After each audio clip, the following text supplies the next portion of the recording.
¿Qué tal? Soy el padre Ricardo Aguilar, doctor en teología bíblica. Sean bienvenidos todos a esta sesión más, donde comentaré el texto del Evangelio que la liturgia nos propone para el próximo domingo. Este domingo corresponde al 21 del tiempo ordinario del ciclo B, que cae este 25 de agosto de 2024. El texto del Evangelio es Juan 6, versículos 60 al 69. Y a esta sesión le he llamado Señor, tú tienes palabras de vida eterna. Pasamos a la oración inicial. En el nombre del Padre y del Hijo y del Espíritu Santo. Amén. Ven Espíritu Santo, llena los corazones de tus fieles y enciende en ellos el fuego de tu amor. Envía, Señor, tu Espíritu y todo será creado y se renovará la faz de la tierra. Oh Dios, que has instruido a los corazones de los fieles con la luz del Espíritu Santo, concédenos, según el mismo Espíritu, conocer las cosas rectas y gozar siempre de sus divinos consuelos, por Jesucristo nuestro Señor. Amén. En el nombre del Padre, del Hijo y del Espíritu Santo. Amén. Con esto pasamos al texto que la liturgia nos propone. Es el Evangelio dominical que dice así, del Santo Evangelio según San Juan. En aquel tiempo Jesús dijo a los judíos, mi carne es verdadera comida y mi sangre es verdadera bebida. Al oír sus palabras, muchos discípulos de Jesús dijeron, este modo de hablar es intolerable. ¿Quién puede admitir eso? Dándose cuenta Jesús de que sus discípulos murmuraban, les dijo, ¿esto los escandaliza? ¿Qué sería si vieran al Hijo del Hombre subir a donde estaba antes? El Espíritu es quien da la vida, la carne para nada aprovecha. Las palabras que les he dicho son espíritu y vida, y a pesar de esto, algunos de ustedes no creen. En efecto, Jesús sabía desde el principio quiénes no creían y quién lo habría de traicionar. Después añadió, por eso les he dicho que nadie puede venir a mí si el Padre no se lo concede. Desde entonces muchos de sus discípulos se echaron para atrás y ya no querían andar con él. Entonces Jesús les dijo a los 12, ¿también ustedes quieren dejarme? Simón Pedro le respondió, Señor, ¿a quién iremos? Tú tienes palabras de vida eterna, y nosotros creemos y sabemos que tú eres el Santo de Dios. Palabra del Señor. Gloria a ti, Señor Jesús. Bien, recuerden que si les gusta este tipo de contenido, denle like al video, suscríbanse al canal y activen la campanita de notificaciones para que YouTube les mande un aviso cada vez que yo suba un nuevo comentario a la palabra de Dios. Y ahora sí, continuamos con el comentario al texto que hemos leído. Comenzamos con los matices del texto griego. En los versículos 60 a 61 aparece una expresión que es clara, poloi ekton maceton autou, que aparece en negritas del lado izquierdo en el versículo 60. Significa muchos de entre sus discípulos. Y se refiere a que muchos de ellos, que habían escuchado el discurso, fueron quienes se escandalizaron y se alejaron. Se escandalizaron de las palabras de Jesús, habían interpretado estas palabras como una exhortación al canibalismo, seguramente, aunque el evangelista no lo dice expresamente. Lo que sí es que dicen, duras son estas palabras. ¿Les parece entonces escandaloso el lenguaje que Jesús está utilizando? Él les dice entonces, ¿y si vieran al Hijo del Hombre subir a donde estaba antes? Que aparece en negritas en el versículo 62. Eanthun theorete ton hion tu anthropu anabainonta hopu en to proteron. Es una pregunta que tiene una formulación elíptica, es decir, tiene una prótesis, pero no una apodosis.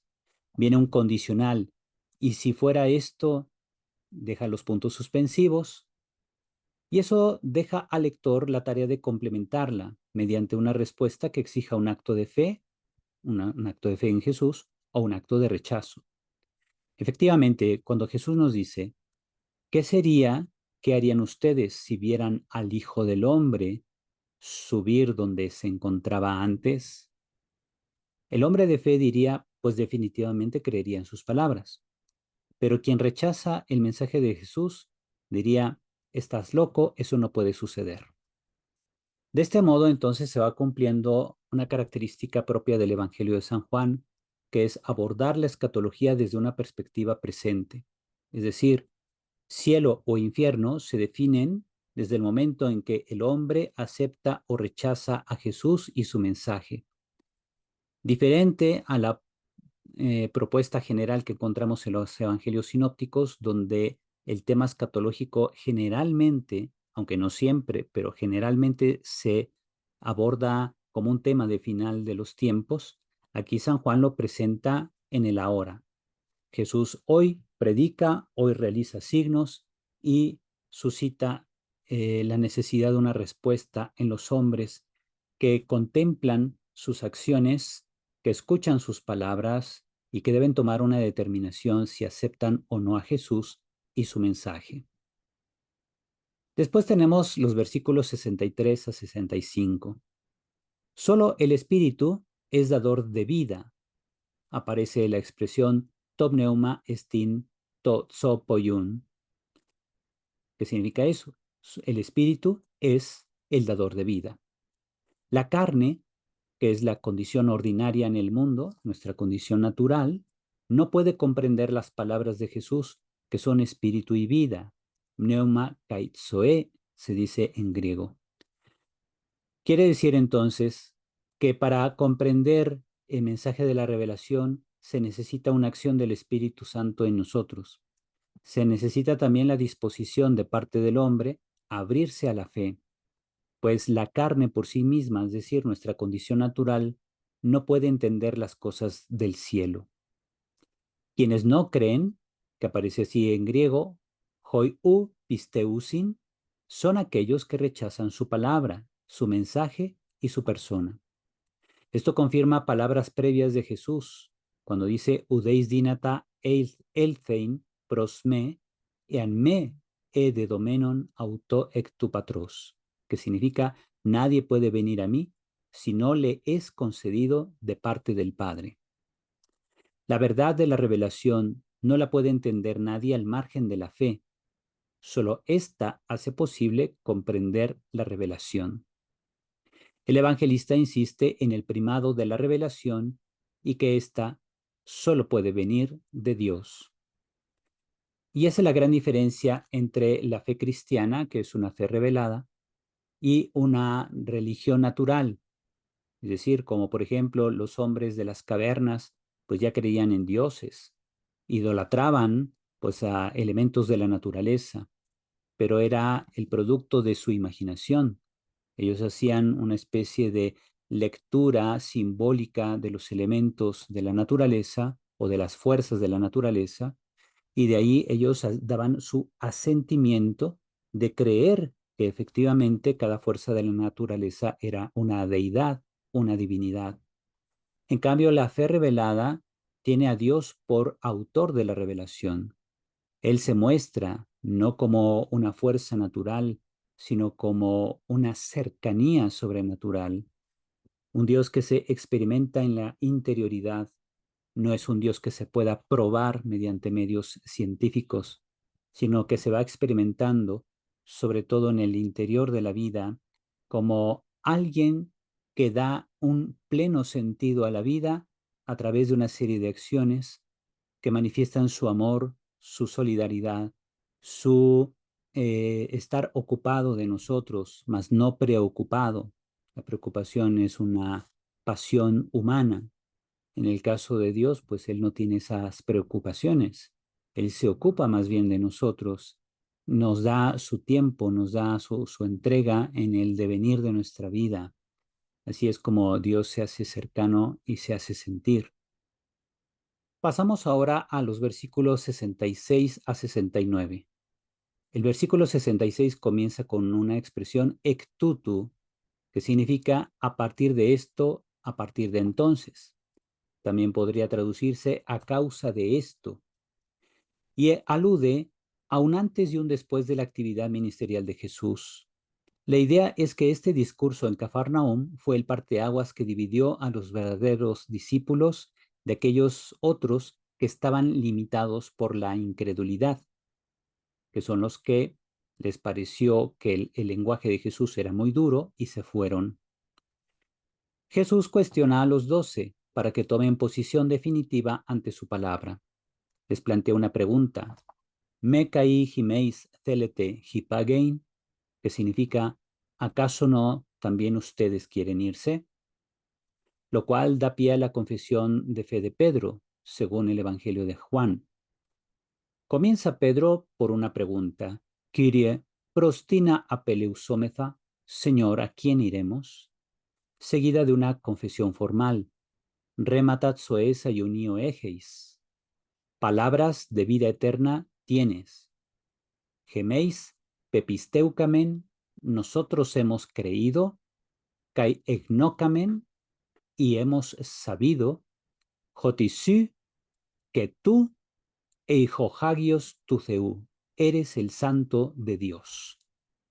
Una confesión muy teológica, diferente a la que encontramos en los evangelios sinópticos en Cesarea de Filipo.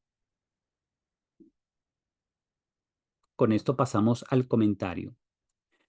Nuestro pasaje forma parte de la subsección que cubre los versículos 60 a 71 de Juan 6. Se describen dos reacciones distintas al discurso de Jesús. La de los discípulos en general, que va de los versículos 60 a 66 y que termina con el alejamiento de muchos de sus discípulos, y la reacción de los 12 en los versículos 67 a 71, que en Pedro, como portavoz, expresan su lealtad a Jesús.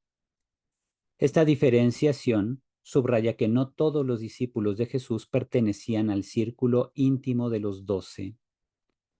En los versículos 60 a 66, el evangelista va focalizando la audiencia de Jesús, va cambiando de la multitud, versículo 24, a los judíos, versículos 41 y 52, y finalmente a muchos de sus discípulos. Estos, aunque se escandalizaron de las palabras de Jesús, quien conoce lo que hay en el corazón de las personas, estos discípulos, diferentes de los 12, se caracterizan por una gran incredulidad. Jesús afirma que las revelaciones que aún tienen que presenciar serán aún más grandes.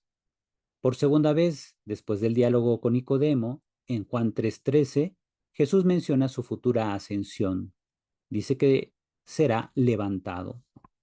El contraste entre el espíritu y la carne no es una afirmación gnóstica, porque los gnósticos, pues, creían que todo lo espiritual conducía a la salvación y todo lo carnal necesariamente era malo, porque la carne, como materia, era mala, según los gnósticos.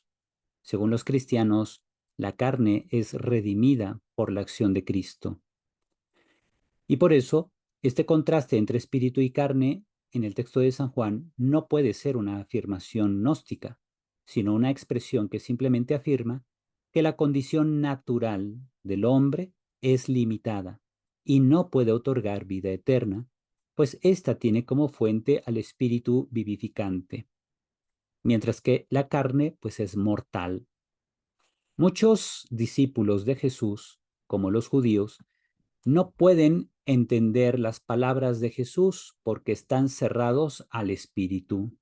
Su alejamiento de Jesús ilustra un proceso opuesto al seguimiento discipular, lo que podría reflejar tanto la situación histórica en la época de Jesús como la de la comunidad del evangelista, donde algunos estaban tentados de volver a las prácticas judías. En los versículos 67 a 71 se describe la reacción de los 12, un episodio que corresponde a la confesión de Pedro en los evangelios sinópticos, como se lee en Mateo 16 y Marcos 8. Sin embargo, a diferencia de ellos, en el cuarto evangelio, esta confesión y la multiplicación de los panes forman una unidad literaria continua y lógica dentro del discurso sobre el pan de vida. En nombre de los 12, Pedro reconoce a Jesús como el Santo de Dios, subrayando su santidad y su relación íntima con el Padre. En el Evangelio de San Juan, continuamente se afirma que Jesús comparte la santidad de Dios, como se ve aquí en los pasajes de Juan 17:11, la primera carta de Juan 2:20 y Apocalipsis 3:7. Con esto pasamos a las orientaciones para la vida.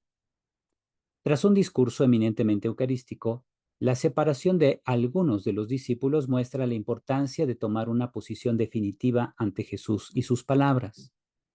Quienes se abren al don de la fe se fían de Jesús y, movidos por el Espíritu Santo, reconocen que sus palabras son fuente de vida eterna. Quienes rechazan a Jesús y sus palabras buscarán volver a sus seguridades anteriores, como lo serían un pensamiento supuestamente racional, por la cual pues no entenderían las palabras de comer la carne y beber la sangre de Jesús, y junto con los otros discípulos se alejarían diciendo que son palabras absurdas, o bien aquellos que buscan una religiosidad cargada de normativas e instituciones que, aunque ayudan a reconocer que Dios es fuente de gracia, no logran justificar a nadie. Y eso es precisamente la situación del judaísmo. El judaísmo, pues, es un camino eficaz para los miembros del pueblo de Israel. Les permite, a través de normas e instituciones, agradecer a Dios todo el bien que les ha hecho. No obstante, ni todas las normativas ni las instituciones judías logran, pues, justificar a los mismos judíos. No les perdonan sus pecados. Y eso lo tiene claro Pablo, que fue judío, que fue incluso de la línea de los fariseos, y él mismo lo afirma en varias de sus cartas. Ante tantas personas que están abandonando la iglesia hoy en día y que abandonan la fe, influenciados por ideologías de moda, como esta ideología del arco iris o la ideología del abecedario, pues Jesús hoy nos pregunta: ¿ustedes también quieren irse? ¿También quieren alejarse del Señor? Valoremos que las palabras de Jesús son espíritu y vida, palabras de vida eterna, y asumamos un estilo de vida comprometido con el Evangelio, con sus principios morales y sus valores, que son los únicos que dan sentido al mundo y nos dirigen a la eternidad. Con esto pasamos a la oración final. Señor Jesús, tú tienes palabras de vida eterna. Hoy te decimos con Pedro que creemos y sabemos que eres el Santo de Dios. Haz que te demos a conocer, asumiendo acciones y hábitos que atraigan más personas a ti. Te lo pedimos a ti que vives y reinas por los siglos de los siglos. Amén. Y así hemos concluido el comentario al Evangelio de este domingo. Espero que este comentario pueda servir a todos ustedes para su crecimiento espiritual y su impulso pastoral. Antes de darles la bendición, les recuerdo que si les gusta este tipo de contenido, denle like al video, suscríbanse al canal y activen la campanita de notificaciones para que YouTube les mande un aviso cada vez que yo suba un nuevo comentario a la palabra de Dios, y así todos sigamos creciendo juntos en el conocimiento y vivencia de la palabra del Señor. El Señor esté con ustedes. La bendición de Dios Todopoderoso, Padre, Hijo y Espíritu Santo, descienda sobre ustedes y permanezca para siempre. Amén. Cuídense mucho y que pasen un hermoso fin de semana. Hasta pronto.